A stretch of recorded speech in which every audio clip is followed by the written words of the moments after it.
Hey guys, welcome back to my channel. Today I'm going to be doing a video on the new, well, I guess they're not so new anymore, but they're new to me. They're the Makeup Forever Artist Shadows. I decided to jump on the bandwagon after I heard a lot of people talk about these and rave about these eyeshadows.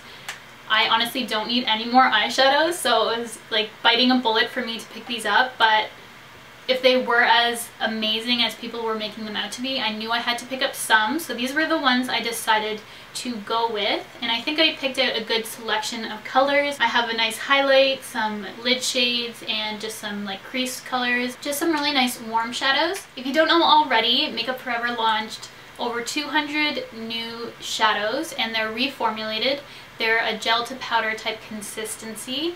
They're very creamy, very pigmented. I believe the pigmentation is at 88%, which is an industry first. So they're the most pigmented eyeshadows on the market. The thing that actually sold me about these eyeshadows was watching YouTube videos of live swatches. I think you can really tell an eyeshadow quality by live swatches and how creamy they are and just how they blend across the skin. So that's what I wanted to do for you guys, to show you exactly how these eyeshadows look when you first apply them, how creamy and blendable and pigmented and amazing they are. I'm already going into how amazing these eyeshadows are, so you already know that I love these eyeshadows. They are quite pricey. For 3 of these eyeshadows, it cost me $50.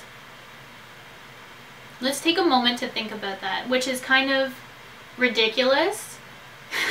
You could get a whole palette with multiple eyeshadows, really, and if you only buy one eyeshadow, it's $24. If you buy 2, it's a little bit more of a discount, and then if you buy 3, then you get the most discount. So that's what I did. I also have ordered 3 more, so I'm waiting on those to come here as well. So I do really like them and recommend them, but they are quite pricey, and that's something you need to keep in mind. But if you're picking out colors that you know you're going to use, like these, I didn't buy any colorful eyeshadows because for me personally, I'm just not going to use them all the time to get my money's worth out of it, and I'd rather save my money for neutral eyeshadows, for warm tones like this, which I'm just a huge fan of right now. I used them all for this makeup look today, so I did use four of the 6 eyeshadows for the look I'm wearing today. So I will show you up close what it looks like, and I probably will also do a full makeup tutorial using these so you guys can see how they apply on the eye as well as me swatching them.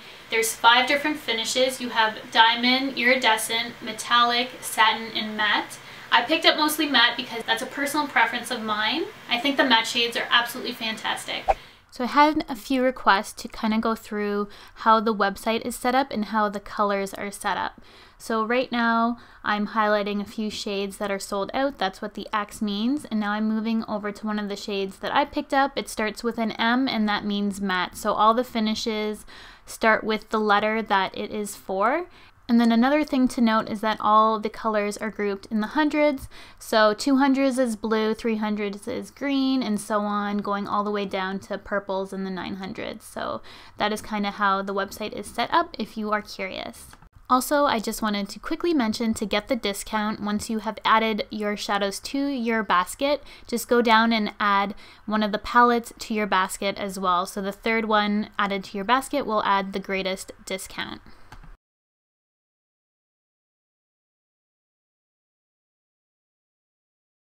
The first shadow I decided to pick up is Siena, and it's a really nice orange tone, warm brown shade, perfect for crease work. And I picked this up just because I'm a huge fan of warm brown shadows. It's a matte finish. The number is M726, and the unfortunate thing when you get these eyeshadows to you, they come in these disposable containers. You definitely don't want to keep your eyeshadow in these. The lids fall off really easily, and I just wouldn't recommend it. But it only comes with the number on the back, which I better remember product when it has a name. So I had to kind of look up all these because I didn't remember off the top of my head. But this is Siena.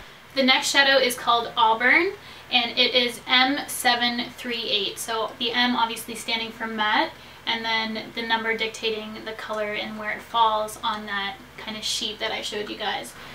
So it is just a beautiful red tone brown shade. I'm going to compare it to Brown Script and MakeupGeek Cocoa Bear, which it has been compared to, just so you can see kind of the pigmentation and just how it compares, if those are shades that you like and already have, and if you feel like maybe you don't need this one, I'll show you that.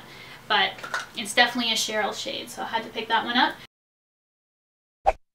Then the next one is M600. It is pink brown. It's basically like the name suggests. It's just a pinkish brown shade. I haven't used this one as much as the other colors, but it is beautiful and I do recommend it. It's quite popular. A lot of times it is sold out on the Sephora website, so definitely pick it up when you see it. For my second palette, this is kind of just my like all over lid shades, and I have one highlight shade, which is, it's amazing. I want to use it on my face as well. It's just fantastic. You know what? I should put it on in this video. But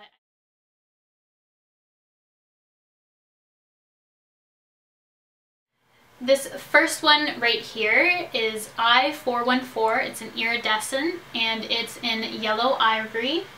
Beautiful highlight shade. I do have this as my highlight on the inner corner and my brow bone right now. The middle shade, it looks pretty similar to the last shade in this palette, but they're very different in the sense that the last one has large glitter particles in it, silver glitters, and the middle one doesn't. The middle one kind of reminds me of Tan Pigment by MAC. So the middle one is an iridescent, so I648, and it is in Golden Fawn, and it's just a beautiful all over lid shade. I have that on my lid today with a little bit of this shadow on my lid. The last one I was really excited for, and it actually probably is my least favorite, only because the silver glitters do have a little bit of fallout, and that's the only thing that disappointed me about this, because you spend so much on it and it has a little bit of fallout. You can kind of work with it so that it doesn't have so much, but you're still going to have a little bit even with patting it on your lid. But it is still stunning and beautiful. I wouldn't return it. I'm keeping it. It doesn't bother me that much. It doesn't have a severe amount of fallout. I'm just warning you that it does have a little bit of fallout. And this is D712, so it is a diamond finish, and it is called Creme Brulee. It is a beautiful shade, very pigmented, but yes, has a little bit of fallout. I hope you guys enjoyed this review. Thank you so much for watching and supporting my channel, and I will see you guys in my next video. I also had to mention two lipsticks by MAC, and the first one is in Please Me. It is a matte finish. I haven't even used the